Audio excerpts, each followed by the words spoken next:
Let's get a little weird. Let's get a little odd.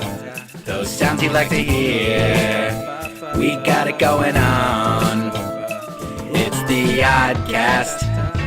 It's the Oddcast. It's the Oddcast. It's the Oddcast.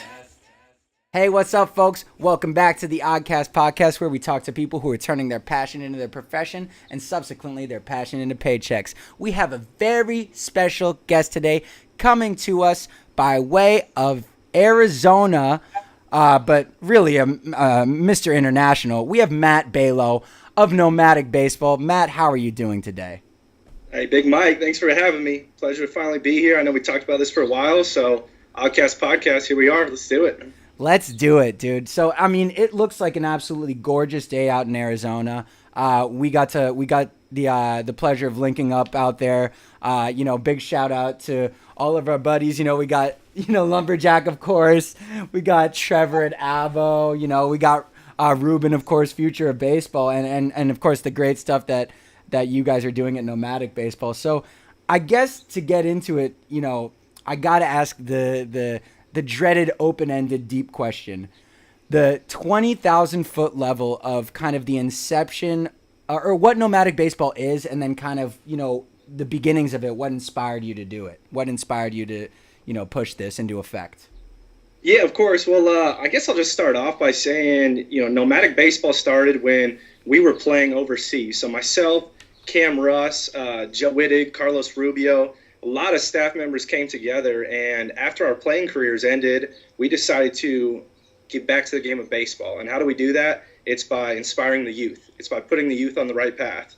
So while overseas, we got to coach a lot of the junior players, dive into that mix, and honestly, I think that's what really struck my heart and finally found my passion, was teaching these kids how to play the game the proper way and teaching them how to be successful on and off the field.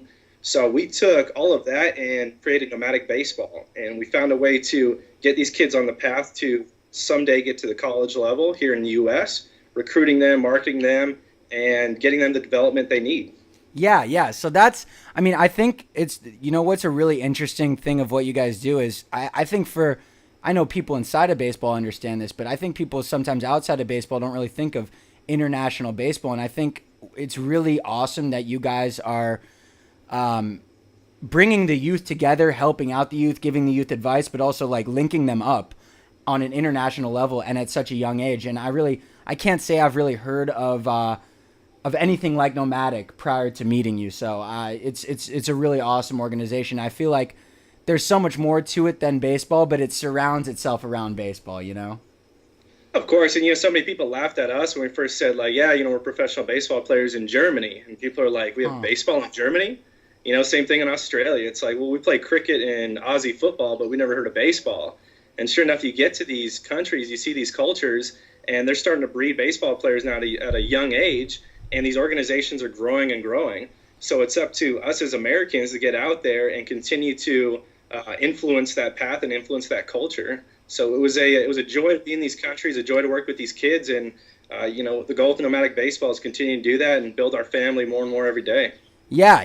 I mean, based on we'll give the folks a sneak preview of what's coming up for Nomadic. I mean, it's nothing but upward and onward.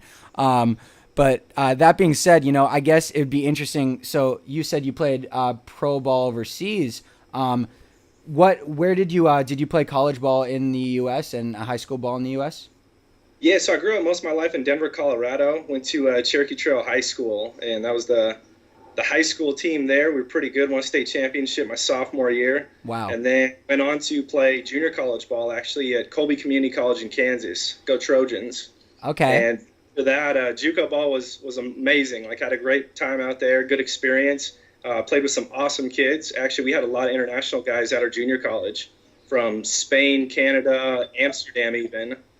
Wow. So after that, then went on and played D2 ball at Ouachita Baptist University, Southern Arkansas. And after my 4 years of college is when the international journey began. And, went from Canada to Germany to Australia to Hungary. So I was definitely blessed to see some good places and continue my career. Yeah, that's awesome. I mean, just as someone who I'm a huge fan of baseball, how is it, the easiest way to ask would be, how is it relative to, playing ball in the U.S.? Obviously, it's kind of getting the fan base acclimated to baseball to begin with has to be an interesting thing. But how is it? The fan base is actually pretty good in certain areas. So a lot of these cities and towns that don't really have a professional sport there, they're actually buying into the programs. So I tell you, there was one program in Calgary, Alberta, called Okotoks Dogs, and they would pack this stadium full of about 3,500 to 4,000 people a game. Wow. And mascots dancing on the dugout. It was incredible. So It's just something you don't expect to go up to Canada and see that kind of experience. Same thing in Germany. Regensburg is probably one of the best facilities and teams out there. And putting in a couple thousand people in the stands, big minor league stadium, and we're talking about a small town outside of Munich, Germany. Wow, that has to be so. I mean, playing at the pro level already, playing the game, getting paid to play the game you love already has to be a trip. But then playing it overseas and getting that awesome, kind of fan base and reaction that you might have not necessarily. Did you expect that going overseas?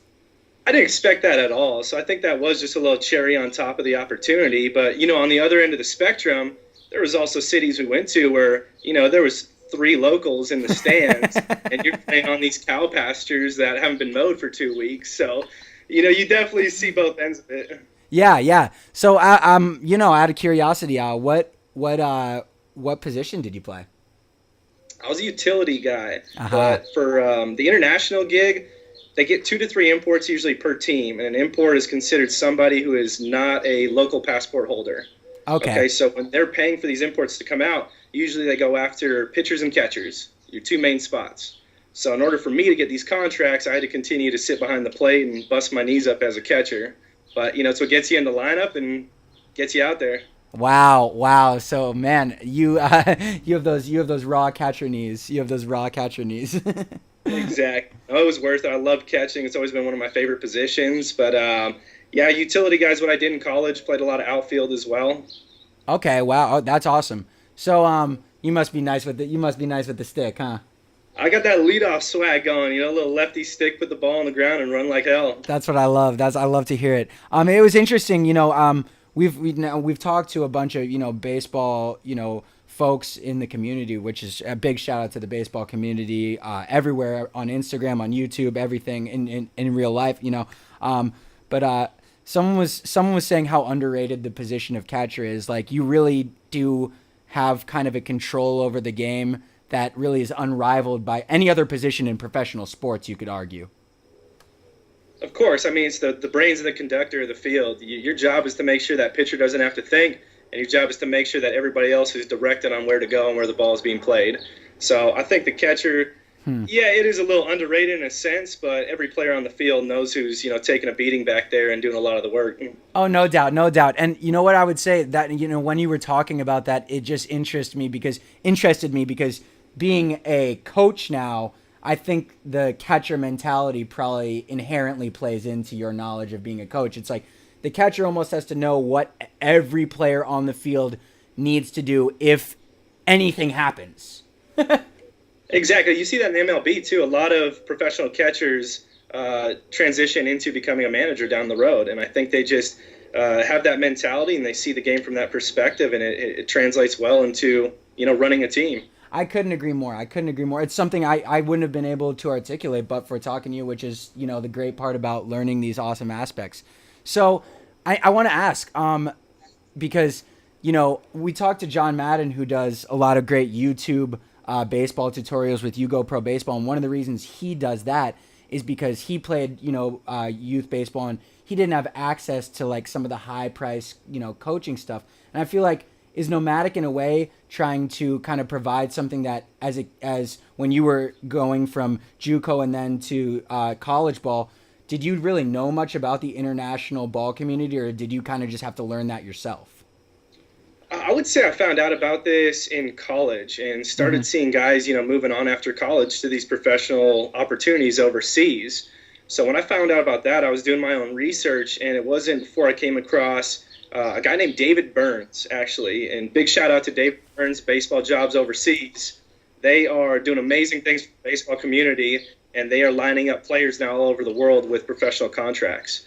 Wow. So I reached out to David, and he kind of helped market and, recruit me overseas. Next thing you know, I'm getting a couple calls from different countries, and before you know it, I was on a flight out to Germany and continuing my career.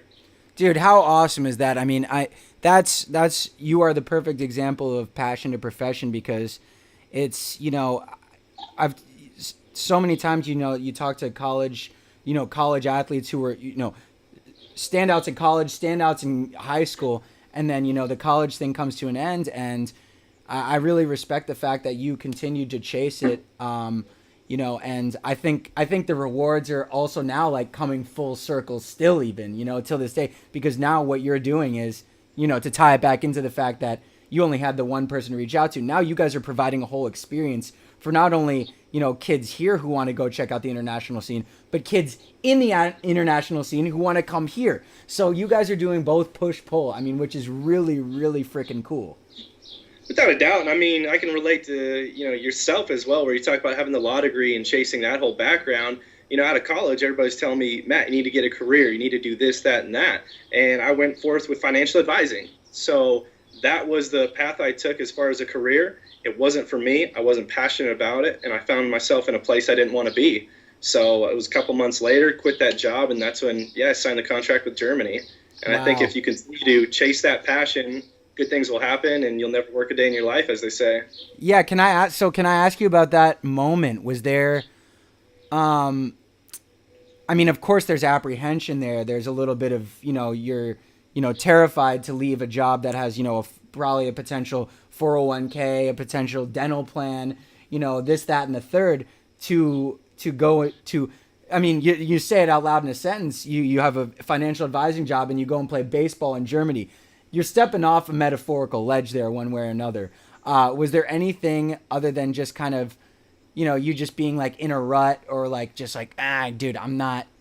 Was there a singular thing that kind of just made you do it, or were you just like, F this?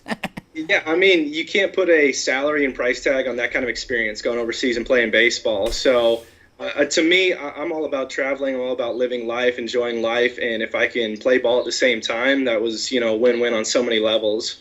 Yeah. It was an easy decision for me. There was no looking back, no regrets. And when I got out there, it was time to do a lot of soul searching. And I loved every minute of it. Yeah, wow.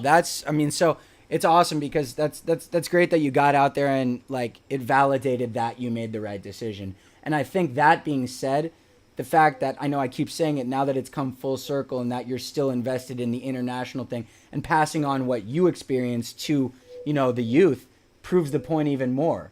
That this is something that, dude, if you hadn't, made the leap, like you could still be in a financial advisor job unhappy, rather than wearing, by the way, I saw the new, rather than wearing the Nomadic on your chest, I'll finish that thought off. But Yeah. I know we just spoke on IG, but woo! Shout out to the iconic Iconic design. Nick Hinton, my man Nick Hinton. dude. Wow, He is unbelievable. constantly.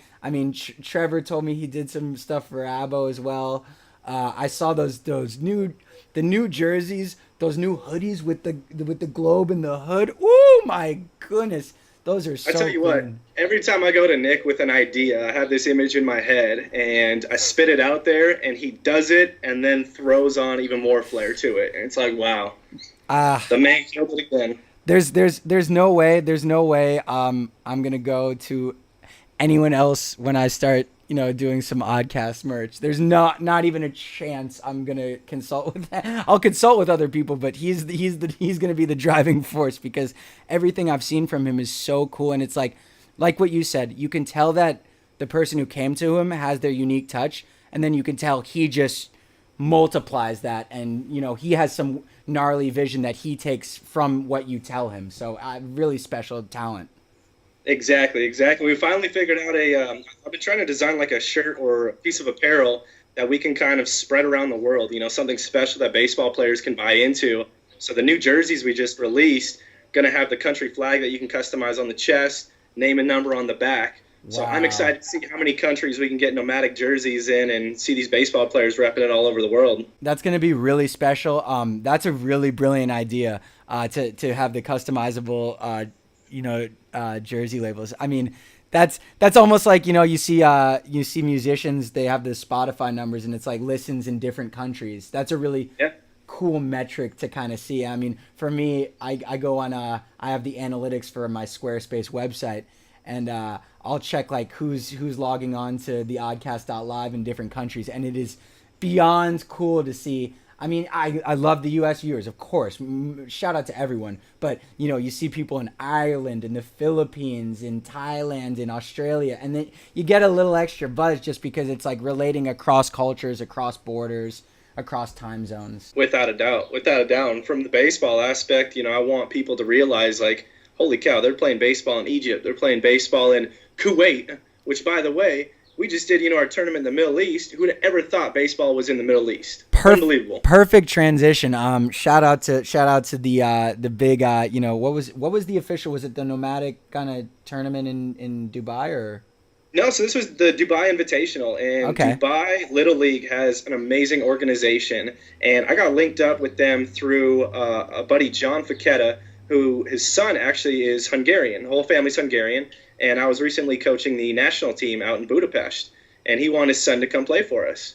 So throughout the whole train, we couldn't get him to come out. So he extended the invite and said, "You know what, Matt? Bring out a Little League team to our Dubai Invitational in March." Wow. So with everything starting with Nomadic, I'm like, you know what? This is perfect opportunity to put together a squad. Let's go out to the Middle East and see what Dubai baseball is all about. Dude, that is so cool. So it was almost like it just, the stuff fell together as in a way. It really did. I mean, one piece after another. And we get out there. I tell you what, I've never seen a baseball field like this in my life. The first time we walked up to that facility, everybody's jaw dropped. And literally the skyline of Dubai right behind center field wall. You got the Burj Khalifa out there. It was unbelievable. And these guys sponsored by Emirates and the LA Dodgers, actually. So they're getting a lot of funding in there, and it shows because they had some good talent and a lot of teams. Yeah, well, that's awesome. I mean, anytime, as a fan of sports and baseball especially, anytime you go overseas, I mean, just hearing that you were saying, in Germany and Canada, and now subsequently in United Arab Emirates in Dubai, that there's baseball following. It just gives you a little nice buzz, and it gets you to keep going in the project, because I mean, I think we've seen basketball grow enormously in both China and the Middle East, and India as well. So what's to say, like, there's so many markets out there, and baseball is such a beautiful sport where there's so much. What I love about baseball is there's time to interact with people within the game. So like, you get on like you're a leadoff hitter, so you're getting a lot of base hits. How many times on first, you get to talk smack to the other team's first baseman or the first base coach that for whatever reason. And to do that across cultures is a powerful thing, even beyond sports. That's like a humanity. I'm not to be too corny, but that's a humanity thing. Of course, and the universal language, luckily, is English, so it doesn't matter where you went. Sure enough, you're able to communicate with most people. That's a really... Okay, so no matter where you were in the dugout, like, that would be the kind of language of, choice? Yeah, for the most part. I mean, some countries and cultures, they didn't speak it very well, but they could understand you. So you could definitely get across baseball terms in simple English. Talking back and forth with a deep conversation, probably not. That's interesting. I mean, because, the foreign players probably learn specific baseball terms in English, but not anything other than that. They're like, why would I? Exactly. I dealt with that a lot in Hungary. In Eastern Europe, English isn't that great. The kids are starting to learn at a younger age, which is good. But, we would be in the field and saying simple things as coaches, and it wouldn't be translated to the younger guys. So you had to find a way to really communicate with them the proper way. Wow. So, I mean, that being said, it'd be interesting. When did you make the initial adjustment, or not adjustment? Yeah, I guess it's an adjustment. When did you make the initial switch from player to coach? And I know we said you were a catcher, so that helped you with that. But how was that? Because it's a totally different. You're in the same game, but you're in a totally different position. Yeah, so in Australia, I was competing in the state league, is what they call it in Australia, and I had a blast doing it. I love every minute of stepping on the field, but I was also coaching a 13U junior team, And I think these kids really just like capture a new side of me I'd never seen before. And I had such a joy teaching them the game of baseball. And sure enough, at the end of the year, we end up winning the grand finals on a walk-off hit, which was one of the coolest moments as a coach in my life. And those boys were very special to teach and play with for that year. So after Australia is when I went to Budapest, and I was a player coach there, which was very tough. So I was the import player and expected to play well. But on the other end, I was the head coach, and you have to make sure these boys are in place and ready for game day. So I found myself at practices where I couldn't really put forth the reps for myself. I had to do it all with the team and then do all my own training on my own time. That's heavy. Wow. Being a player coach, but then also just being in a different country, different culture, language barrier. I mean, that has to be so many things to manage within yourself.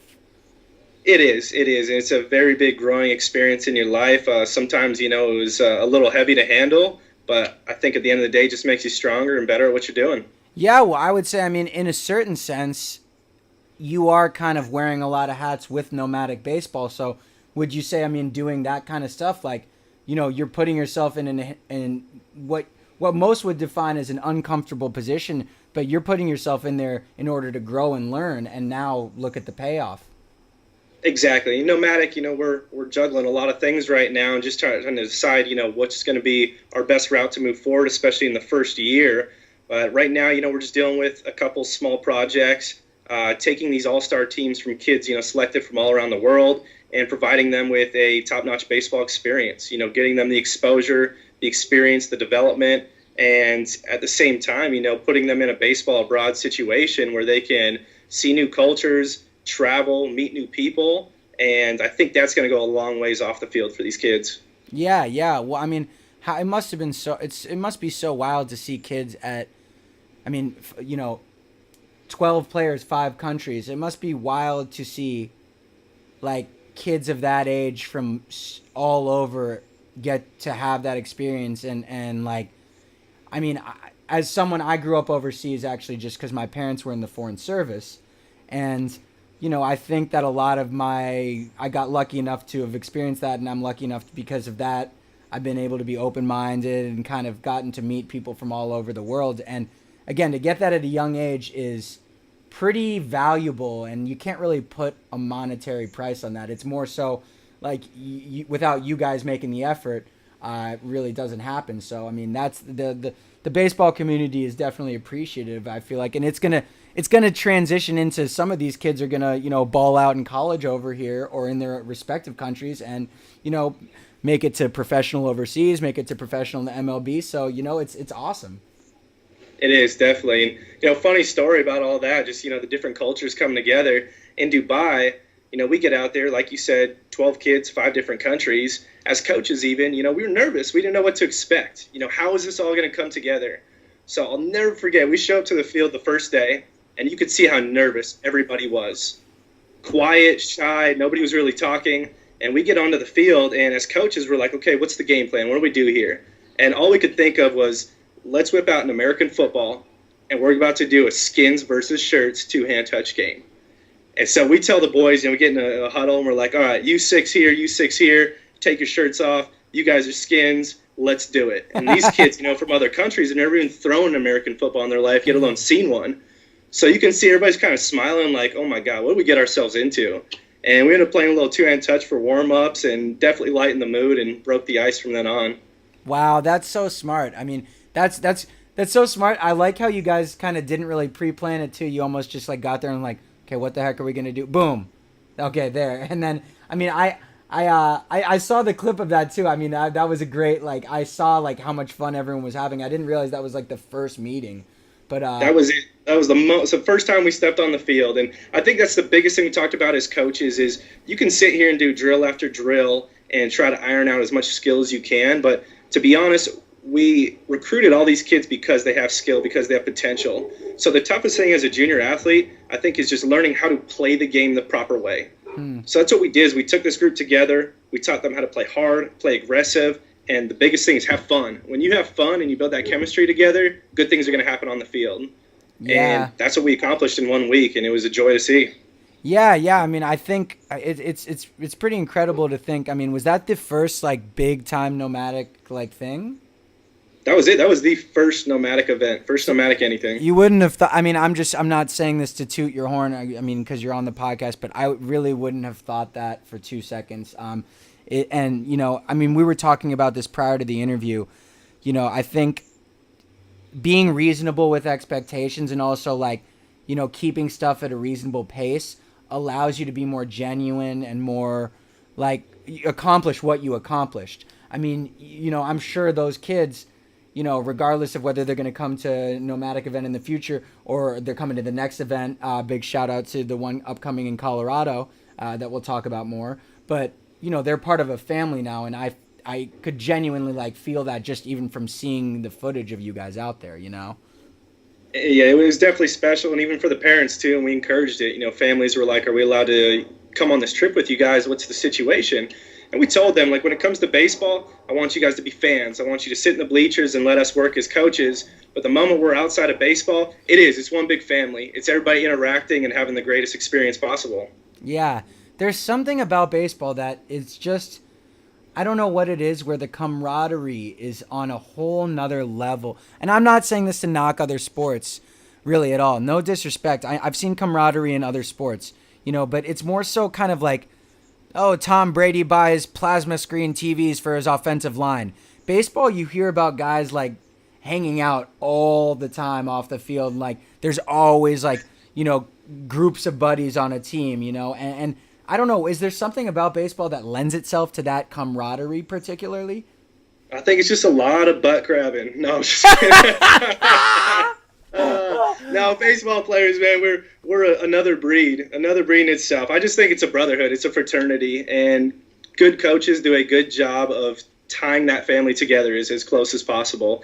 In college, like I've never been a part of something like that where, like you said, every single day we were doing homework together, we were, you know, eating dinners together, partying together. Like it's just a group of friends that come together, and that's all you do, hang out. Yeah. And I would also say, I mean, you know what, just to describe my love of baseball. So I also think in that same sense, I think baseball is physically, it's so difficult because, you know, anyone who says they can go up there and try and swing at anything even close to, you know, like 80 miles an hour, I mean, they haven't seen that before they understand what that actually is to do. And then you talk about the change of speeds, and then you talk about this. But one thing I would say is baseball is truly the ultimate chess match sport. Especially in this day and age with analytics now at our fingertips. I mean, there is something to be said for the intelligence that goes into, you know, being a coach in this day and age. Like, not only do you guys have to, as you said, bring a lot of personalities together and harness the brotherhood that you were talking about, but you have to be able to say, you know, oh, this guy hits this average when we shift here, and then, oh, if I bring a right-handed pitcher and we need to pull this type of shift and we need to bring the left fielder in, or, I mean, it's just so wild. Like, the amount of nuances and discrepancies and variables within baseball are mind-blowing, mind-boggling.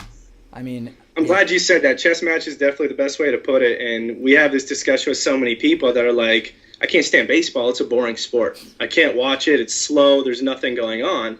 And every baseball player will say the same remark, well, it's a smart person's sport.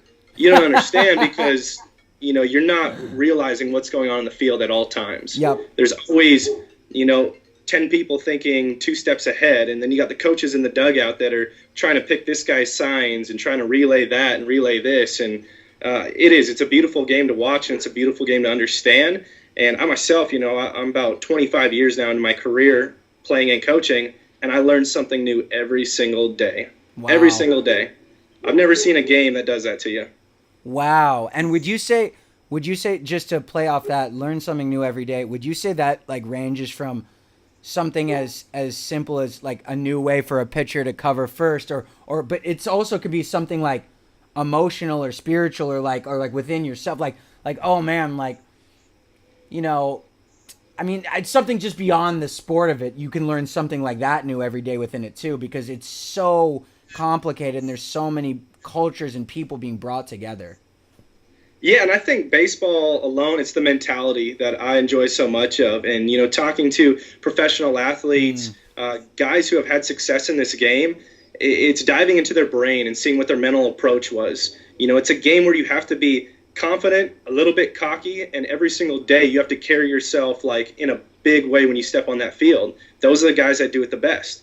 So the moment that you get in a slump, that's when your mentality drops down. It's like, how do you pick yourself out of there? Wow. So it's been a real joy, meeting a lot of players, especially in Arizona, and just finding out what they did on a day-to-day basis, what their mindset was, and how they approached the game. Yeah, definitely. I mean, that's got to be an awesome one. And I think, having now had the pleasure of also, getting to talk to baseball, players and people who have played it at, high levels. I mean, right now I'm talking to one. So it's also, like you said, confidence, a little bit of, that swagger. People will mistake it for cockiness, but you also really, and this is why baseball to me is a metaphor for life. And I said this on the Sportscast with Trevor and Frank from D-Back Days and Nick from Lumberjack. But baseball is a metaphor for life because there are guys in the Hall of Fame. I mean, you hit 300 and you have a great 15-year career. You're failing 7 times out of 10, and you might be in the Hall of Fame if you had a great career, won Gold Gloves. I mean, so you have to, and that's a metaphor for life. That's a metaphor for chasing your passion. It's not how you react to successful times. Yes, of course it is. You need to react to successful times with humbleness, and you need to catalog it and continue that behavior. But it's how you react to times when people knock you, like you were saying, when people were like, "Oh, Nomadic's not going to do anything." You could have just quit then. You could have been like, "Oh man, so and so told me that this isn't going to be jack squat," right? Or the first time when you hit a hump in planning the Dubai trip. I'm sure that you hit more than your fair share. You could have just phoned it in then. And what one of my favorite quotes is, we don't take losses, we learn lessons, right? It's not really about, the losses are almost as important, if not more. And the reaction to the losses is what defines us. It's fantastic. No, I love it. And that's exactly what we teach our boys. It's not failing and putting your head down. It's failing and giving 110% effort when you do it. That's the stuff that I can live with as a coach. If I see you lay out for a baseball, getting dirty, and you make a mistake, so what? Jump back up, keep your head held high, tell your pitcher, you know what, I got you on the next one. Those are the type of players we want to build our organization around. And, yeah, huge life lessons to be learned with all that. Yeah, totally. So, I mean, now the next one I would love to ask, I guess, because inherently you played ball at so many levels. I think that helps you personally and what you provide to the organization through you, like Coach Matt, like that you can kind of talk to these kids as if like, hey, I'm giving you advice if you want to succeed at, the high school level or at the middle school level, at the high school level, at the JUCO level, at the collegiate level, at the pro level. I mean, you can kind of give a perspective on a lot of different stuff. And like you said, I think that is going to resonate with a lot of these kids, whether it's inside of baseball or just kind of life in general. So I think that's definitely something that they really must appreciate. And I'm sure like a lot of your coaches, like you're saying, Cam Russ, obviously, a big shout out to all the coaches at Nomadic. They do the same thing. Yeah, and God bless these parents for taking a chance with us. I can't say that enough, but these parents took a chance with a young coaching staff. That's what we have here. But having this young coaching staff, I think it is the greatest way to connect with these kids on more than one level. All right, these kids now can learn from people who just got done doing it, okay? But we're guys who just got fresh out of the game, and we can relate from the professional level, from the college level, from the high school level, and teach them everything that we were successful on that got us to the next end. So, with Zach Dando, he pitched for the Astros. He's 27 years old. Cam Russ is 26 years old. He was the batting title leader in Czech Republic.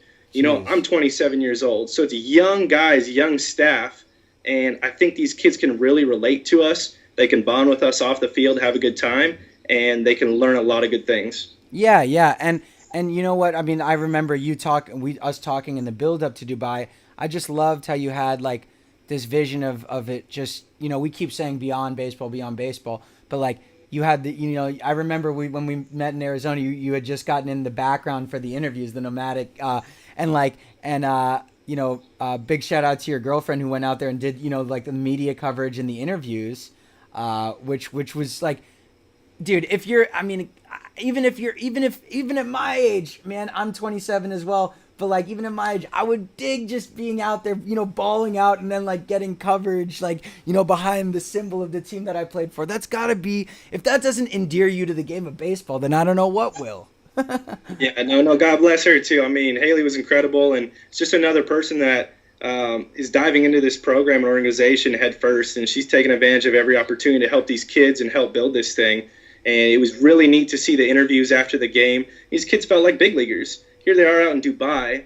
They're having interviews, and they're just letting the world know, like, hey, I had a great game. I got some great mates behind me. This is a great experience, and excited to be a part of Nomadic. So we're going to continue to do stuff like that. Hopefully get you involved with this next one, and we need that face on camera. Oh, yeah. Best believe. So, I mean, that being said, I actually wanted to ask, a super simple one, the origin behind the name Nomadic. Yeah, I thought about it a lot, and honestly, I just kind of brought in that, what's the best way to put it? That personality and characteristic, I think, in myself, where at the time I was a baseball nomad. That was my Instagram handle, and here I was chasing my passion around the world. Nomads, it's exactly what they do. So translating into this company, Nomadic Baseball, it just really, hit the nail on the head. Did some searching. Nobody else had the name, no other company. So, long story short, here we are, Nomadic Baseball. That's beautiful. So speaking of Nomadic Baseball, the upcoming stuff that you were talking about, I mean, it's posted on IG now, so we can say it's in early July you guys have another thing coming up in Denver. Could you tell us a little bit about that?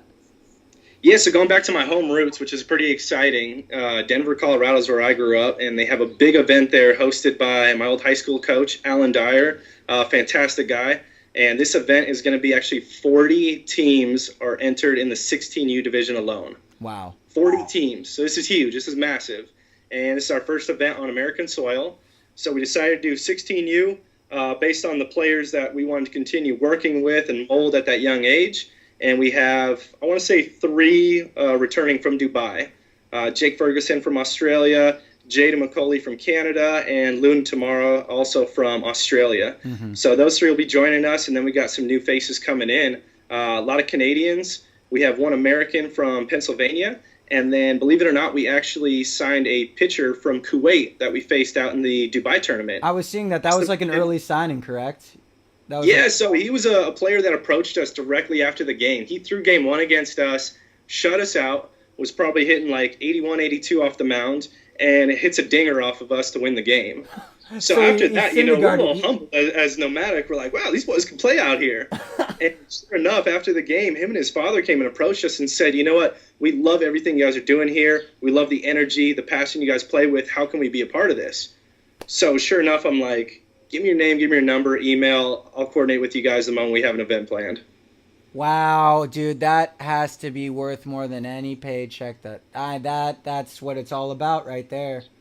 Yeah, so cool. So I'm excited for him to get out here and, see what he can do out on American soil. Yeah, so that's going to be fun. So that's it's from the 1st to kind of the 8th, you said the festivities are, but it's like a tournament, and then you said on the 4th too, you're going to take all the kids to the game at Rockies at Mile High Stadium. Yeah, so it's not exactly on the 4th. The Rockies are in town the 2nd and 3rd, and we're going to go July 2nd, and it's a Tuesday, playing the Houston Astros, fireworks show. So imagine these kids coming from, all these other countries who have never even seen an MLB game, and what an experience for them. That's a beautiful stadium. Well, I mean, are you, now just to dive into some MLB stuff, are you a Colorado Rockies guy? I always cheer for the Rockies, but I grew up a Yankees fan. Fun fact, I was born in Canada, and when I moved to the States, my favorite baseball player was Alfonso Soriano. Simon Jeter in the middle. How can you not be a Yankees fan? You got Alfonso. You had Alfonso Soriano. You had that team. When I admit I went to all those spring training games in Tampa. The Yankees, when it was like Paul O'Neill, Scott Brocious, Soriano, Tino Martinez, Jorge Posada, Bernie Williams in center field, old Chuck Knobloch with the yips. The list goes on and on. It was just Hall of Famer one after another. Yeah, that was quite a phenomenal Yankees squad. And I remember, I'm not going to lie, watching them duel the Braves in the 90s was what actually really made me originally fall in love with baseball. I was just like, wow, there's nothing like this. This is just the wildest stuff ever. And But man, the Rockies just took. I'm a Padres fan by way of being a transplant in San Diego now. But you guys just took us in a series pretty badly. I mean, the Rockies, it's just frustrating. And it was the same story when I was living there. We get good players. We get these, MVP candidates, and then we trade them away, and they go and win a World Series somewhere else. Yep. So this past season was a classic example. Like, you get rid of DJ LeMahieu. You have one of the best closers in baseball, Ottavino. Get rid of him. And then they were almost about to trade away Arenado. And it's like, what are you guys doing? You just made a wild card playoff run, and now we're going to trade away the whole team the year after. I know, man. And I'll tell you, I mean, you guys have a really interesting squad. I think there's a lot of like unsung heroes in the lineup in the sense that people probably who know baseball know them, like whether it's like, Blackman or Story. But like if you don't really watch baseball, probably people are like, who the heck is this guy talking about? I don't know, but I mean, Blackman took us yard in one game. He hit 2 home runs that totaled like almost 1,000 feet. I saw that, just hitting triple deckers. It was unreal. That was just but that's the joy of Colorado is the altitude. You recruit hitters because anybody can hit at altitude. The tough thing is bringing in good pitchers because nobody wants to pitch at altitude. Is there like some gnarly stat about how ERAs are like much higher for Colorado? Much higher, and guys always hit a higher average in Colorado and usually a lot more home runs. And honestly, growing up there, you see a big difference. When we would travel outside the state, you're hitting batting practice for the game. You're like, gosh, I feel pretty weak. I'm not even getting balls to the warning track. Then you go back home and you're hitting like 8 out around. That's crazy. Can I ask you something specifically about training younger players? The one thing I often hear from people who are in the coaching game, in the baseball game, or any type of that. This is a bit of a jump, but is what like a lot of people say, don't specialize too early, train to be good at everything. Is that something that you would advise as well? Like don't try to start being a pitcher too early. Don't try to start being one position too early. Without a doubt, and I continue to preach that even as they get older. I think it was Irv Meyer actually made a statement back in the day that he said he only recruits multi-sport athletes. Baseball players alone, it takes a lot of skills to be good at the game. So why would you not want to be a good football player, basketball player, all aspects into your athletic skill? So it's the same as on the field with baseball. If I'm trying to be a college player and I'm only a first baseman, what are my chances of getting recruiting? Pretty slim. Yeah. If I'm a utility guy and I talk to a coach and I'm like, where's your open hole? Where do you need me? I'll play anywhere. That coach is going to be like, all right, let's get you in there. I need a spot in left field. Boom, sold.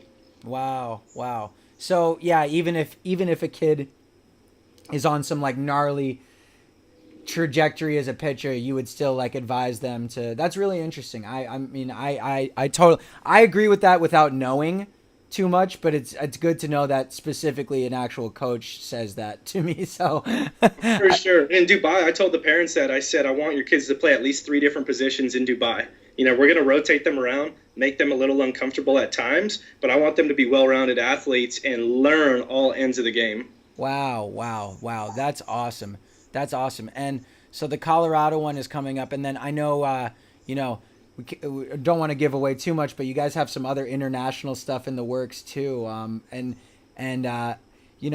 I think that also inherently kind of ties back to, a big theme of this has been how has, your experience as a ball player and especially as an international pro ball player, kind of led into this. And I think that one thing that we were saying before is, being a good person, garnering those connections, being respectful, and also just respecting the game. You're inherently going to have these connections in places you play, whether it be like you said in Hungary, whether it be like you said in Australia. Wink, wink, nudge, nudge. Yeah. But it's the little teaser. Yeah, exactly. But that being said, would you recommend, like, for anyone who wants to continue playing ball, would you recommend going international and taking the international pro route? Without a doubt. And what we're trying to unlock with a lot of our players is those opportunities, okay? I think in America, players are so small-minded in 2 senses. 1, I only want to play D1 baseball, nothing but. And 2, if I don't make it to the MLB, my dream's done. And it's such a shame to look at those two ends because guess what? I can play JUCO, I can play D3, NAIA, D2. I have so many college opportunities if I want to chase the game. If I don't make it to the MLB, guess what? I can go play in Canada. I can play in France. I can play in Italy, Australia, Taiwan. So many opportunities. So with these teams that we're putting together, your network now is not only your coaches, but it's all your teammates that you're playing with. In Dubai, for example, those kids now have a network to go play in New Zealand. They have a network to play in Hungary, US, Canada, Australia, anywhere they want. That's what's so cool about Nomadic Baseball. Wow. So, I mean, it's similar, I think, in a kind of way. What you and I are doing in a weird sense is kind of similar in that we're not only creating a value, but I mean, you're creating value in that you're training kids to be better at a sport, bringing them together. I mean, dude, the list goes on. And then I'm creating value by sharing people's stories. But what we're also doing is we're creating value by building this inherent network for not only ourselves, but for guests that come on, I can link them up together, or for you now, like you said, you've created a network for all those kids out in Dubai, whether they played on Nomadic or not. Like the kid who you met out there who came up with his pops to you, and after the game, he had a network to go to in America to, live out what is probably a big dream scenario for him, getting to play some ball in America. Like, Exactly. You never know what can come from this opportunity. Going out to Colorado, we've already been approached by a few scouts in a few colleges. So here these kids are coming out here. They're going to ball out. They're going to have the time of their life. And who knows who they could get seen by. And if they handle the game the way we're teaching them, play hard, play aggressive, have fun, there could be a scout sitting in any one of those games watching them. Something goes off, and now they're getting, connected and offered down the road. Yeah, and like you said, I mean, like, let's say the kid from Kuwait, goes off and then, a scout goes over to, Coach Matt and says, hey, Coach Matt, what's up with this kid? And you'd be like, dude, the first time we played him, he shut us out and then went yard. He Syndergaarded us. Yeah. It's like, you know what I mean? Like, and hashtag pitchers who rake, huh? Exactly. Hashtag pitchers who rake. Exactly. So, I mean, that's really awesome. And it must be such a blast to like see all this kind of slowly but surely. And now I feel like once the first one is done, it's just going to exponentially, but it's ramping up. It must be such a joy to see that it's coming into fruition. And I definitely do want to give you the opportunity. I mean, dude, we've run the gamut. I don't know how long we've exactly been going for. I can check real quick. This has been great, though. Let's see. Yeah, we've been going for about 50 minutes. But I definitely want to give you the opportunity to give, some time for, shout outs, obviously where to find you guys, just, anything that, you want to tell everyone about, and of course time to talk about anything that we didn't get the chance to chat about too. I mean, the floor is yours, my friend. I tell you what, I mean, the simple shout out to put it into a big perspective is all of our supporters, whether that's family, friends, you with ODDCAST Podcast, Trevor, Abo Baseball.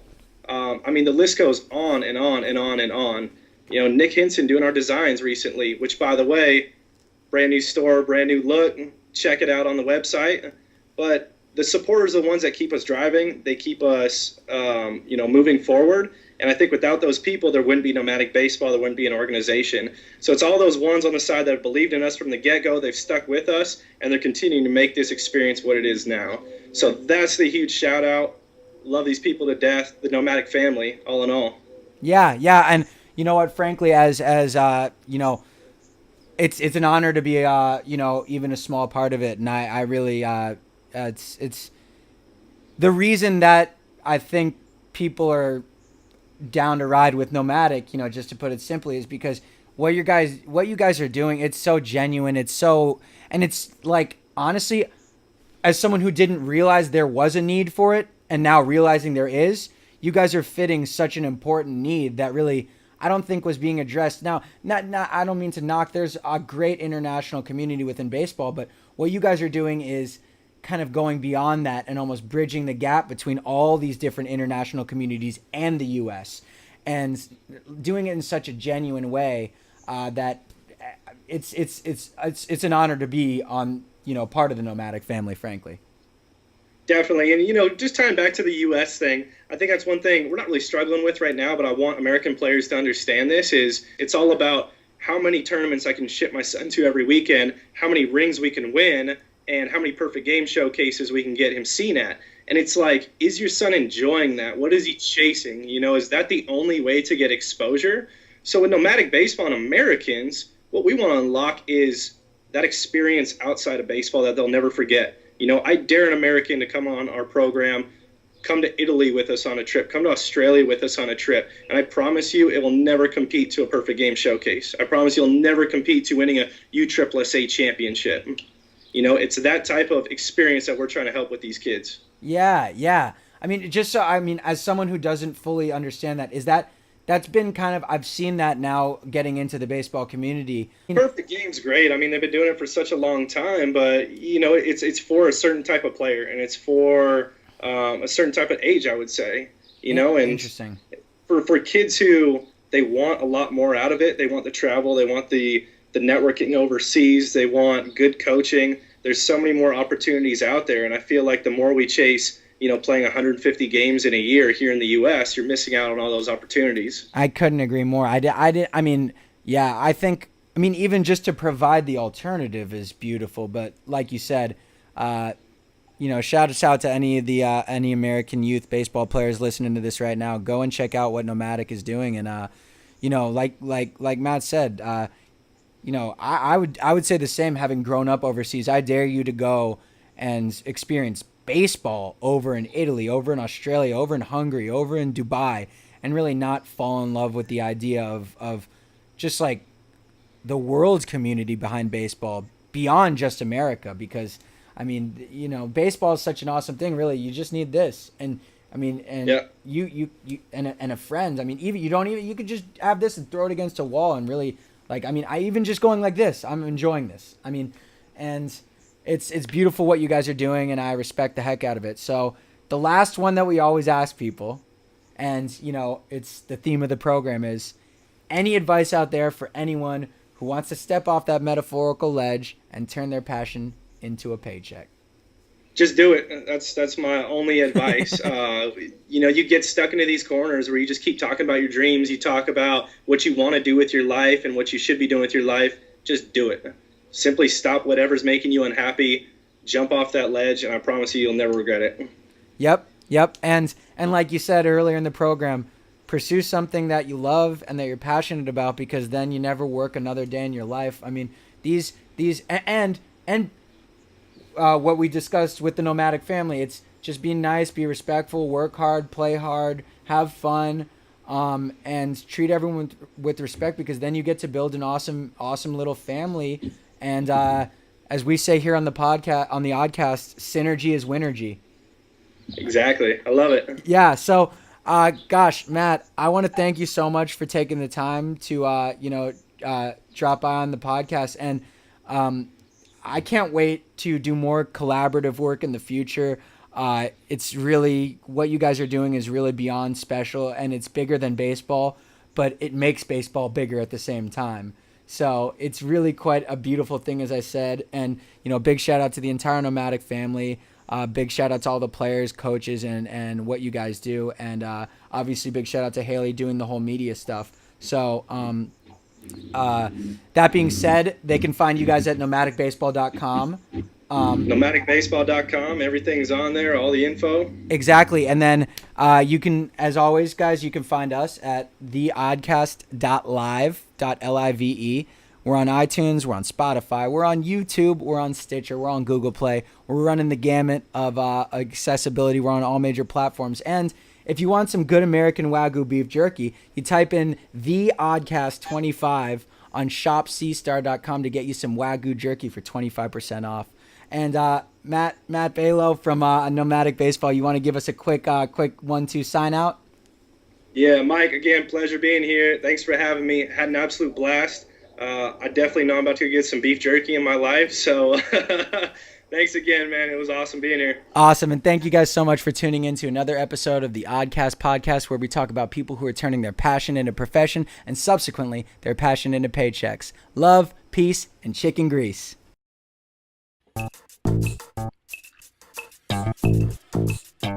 Let's get a little weird. Let's get a little odd. Those sounds you like to hear. We got it going on. It's the ODDCAST. It's the ODDCAST. It's the ODDCAST. It's the ODDCAST.